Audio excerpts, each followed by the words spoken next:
So what's up? Magandang gabi sa inyong lahat mga kamamay. So nandito na naman ako, ang inyong mamay, upang maghatid sa inyo ng ilang mga love advice na maaaring makatulong sa inyong buhay pag-ibig. Oo, sana sa pagkakataong ito, makinig ka na sa mga advice ko. Kasi ang hirap sa inyo, nanonood nga kayo ng mga love advice ko pero hindi nyo naman sinusunod. Well ngayon, sana kahit dito man lang sa advice ko ngayon is pakinggan po ninyo. Okay? Sana po ay isa sa mga love advice na sasabihin ko ngayon is tumugma sa mga qualities na napili ninyo sa isang lalaki. So at this moment of time mga kamamay, magiging topic natin is mga sign na tama ang napili mong lalaki. Kung ikaw man ngayon ay may asawa na, may jowa na, sana isa, dalawa, hanggat maaari maganda kung lahat ng mga katangian na to nasa partner mo ngayon. So yun nga pag-uusapan natin, mga sign na nasa tamang lalaki ka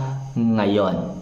Yes mga kamamay, kung gusto mo yung ganyang klase ng love advice, don't forget to click the subscribe button, notification bell, and i-like mo na rin ang video ito para sa mas marami pang love advice na maaari kong i-share sa inyo. Kung napindot mo na yung mga buttons na yan, simulan na natin ang topic natin ngayong gabing ito. So ano nga ba yung mga sign na nasa tamang lalaki ka ngayon? So number 1, meron siyang isang salita. Yes mga kamamay, nasa tamang lalaki ka kung ang napili mong lalaki ay may isang salita. Yung tipong hindi puro salita, hindi puro pangako, hindi puro malambing at sweet na salita ang naririnig mo sa kanya. Ang dami ng mga lalaking ganito nakakaumay. Mas gusto ko pa yung tahimik pero kapag ka nagsalita o kahit minsan lang magsalita, tinutupad nila. Hindi yung mga guwapo, hindi yung mga macho na puro salita, wala naman sa gawa.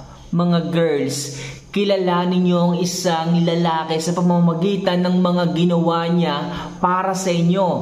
Hindi yung puro ang daming pangako, puro ang daming mga sinasabi, pero ni isa walang natunayan sa inyo. Mga girls, isa yan sa kailangan nyong malaman pagdating sa isang lalaki. Kasi pagdating ng araw, kayo rin ang kawawa. Kayo rin ang mahihirapan. Kaya sinasabi ko sa inyo mga kamamay, mahalaga na ang isang lalaki o ang isang lalaki mapipili ninyo ay merong isang salita na tipong lahat ng sinasabi niya, kahit iisa, ginagawa niya.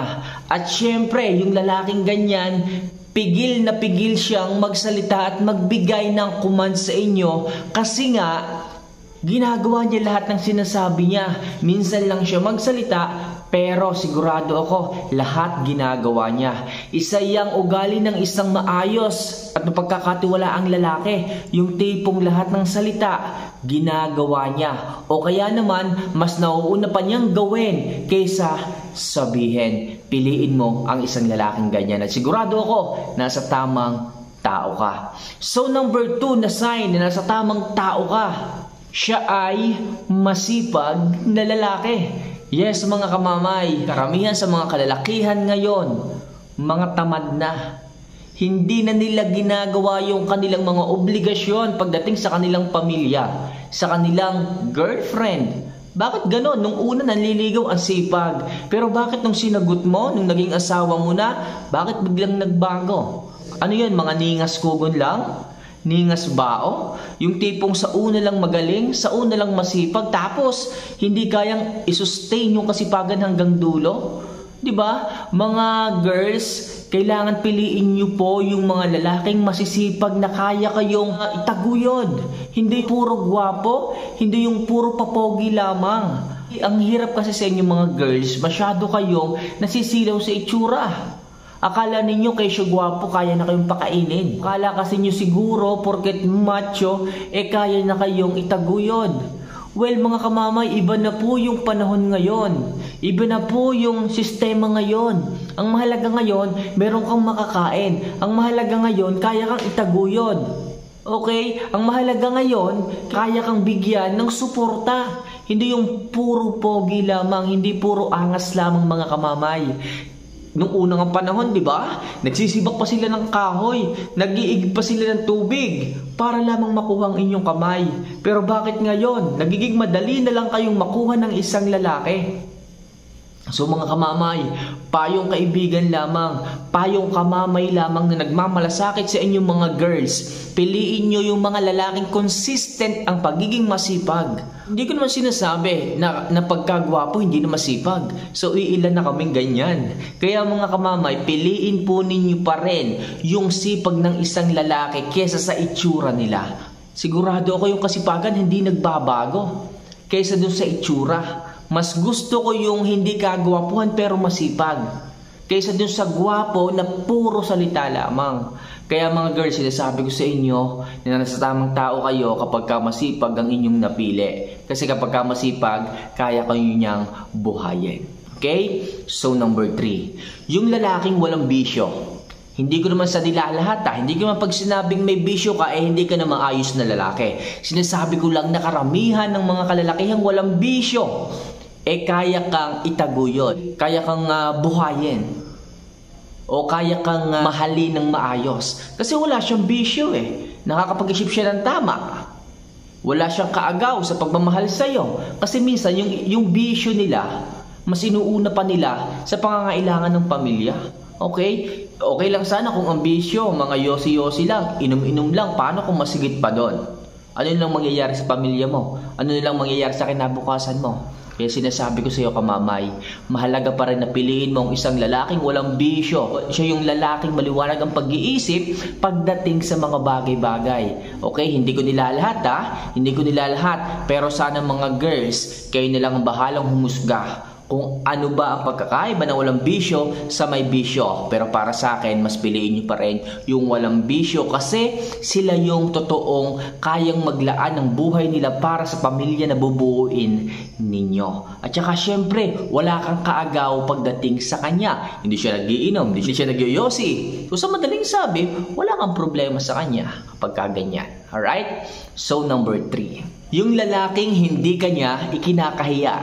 Oo mga kamamay, masasabi ko na nasa tamang lalaki ka kung ang lalaki na yan ay hindi ka ikinakahiya. Yung ni minsan hindi mo naramdaman na ikinahiya ka sa mga taong nakakasama niya, sa mga taong nakakaharap niya, sa pamilya niya, sa magulang niya, o sa mga kapatid niya, sa kamag-anak niya, sa lolo at lolo niya. Kapag ka hindi kanya ikinahiya, sigurado ako mga kamamay na sa tamang tao ka. Kaya kanyang ipagmalaki at wala siyang itinatago sa iyo. Kasi yung ibang mga lalaki dyan, kapag ka ikinakahiya ka, hindi kanya kayang ipakilala sa mga magulang niya, sa mga lolo niya, sa mga relatives niya. Ibig sabihin, baka meron siyang planong palitan ka at meron siyang planong maipakilalang iba sa mga yon.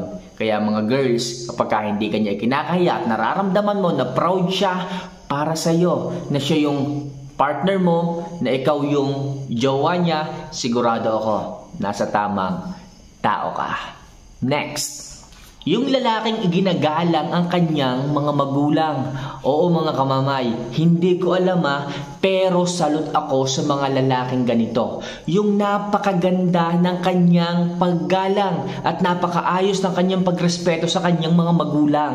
Kapag kaganyan mga kamamay, hindi malayo na ang pagiging galang niya sa kanyang mga magulang is ganun din ang maging trato sa iyo at sa bubuuin niyang pamilya. Kaya mga kamamay, napakahalaga ng reflection ng kanyang mga magulang pagdating sa inyong relasyon.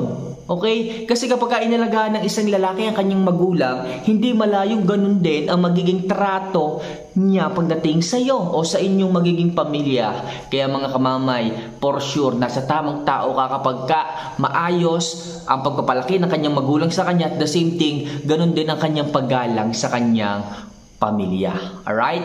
So next, pinipili niya na palagi kanyang kasama. Oo mga kamamay, nasa tamang tao ka kapag kaganyan. Yung tipong mas pinipili kanyang kasama kesa sa ibang mga tao o ibang mga bagay. Bakit? Pinipili kanyang kasama kesa sa kanyang mga kabarkada. Sa halip na naglalaro siya ng basketball kasama ang kanyang mga tropa, mas pinipili kanya Kesa sa nag-ML sila kasama ang kanyang mga tropa, mas pinipili kanya. Kapag kaganyan mga kamamay, paulit-ulit at lagi kanyang pinipili. Kesa sa ibang tao, sigurado ako, malaki ang pagmamahal niyan para sa iyo. Nasa tamang tao ka. Jackpot ka na dyan. So next, yung lalaking masinop sa pera. Oo, sasabihin ko sa inyo mga girls, kapag ka nakakilala ka ng ganyan, isang lalaking masinop pagdating sa pera, kasi iilan na lamang yung mga lalaking ganyan. Mga lalaking maalam sa pera. Hindi ko sasabihin madamot kuripot kasi yung ibang mga lalaki, marunong silang mag-isip pagdating sa kapirahan. Okay, kasi alam nila kung paano kitain, alam nila kung saan gagamitin. Kasi ang pera kasi, ang hirap kitain yan. Yung iba naman, hindi naman mamimigay ng pera kapag ka masyado kang naging mabait Okay, maging mabait, pero wag sobrang maging mabait. Kaya mga kamama, yung mga lalaki na makikita mo na hindi nagagastos ng ganon, hindi masyadong bumibili ng kung ano-ano, ng kanilang sariling luho, sigurado ako, jackpot ka dyan. Kasi yung mga lalaking ganyan, secured ang pera pagdating sa kanila. Sa madaling sabi, pag secured ang pera pagdating sa kanila, sinisecure din nila ang kinabukasan mo kapag ka naging kayo or kapag ka dumating yung araw. Kaya kapag ka nakakilala ka ng isang lalaki na medyo kuripot, pasalamat ka na. Nasa tamang lalaki ka.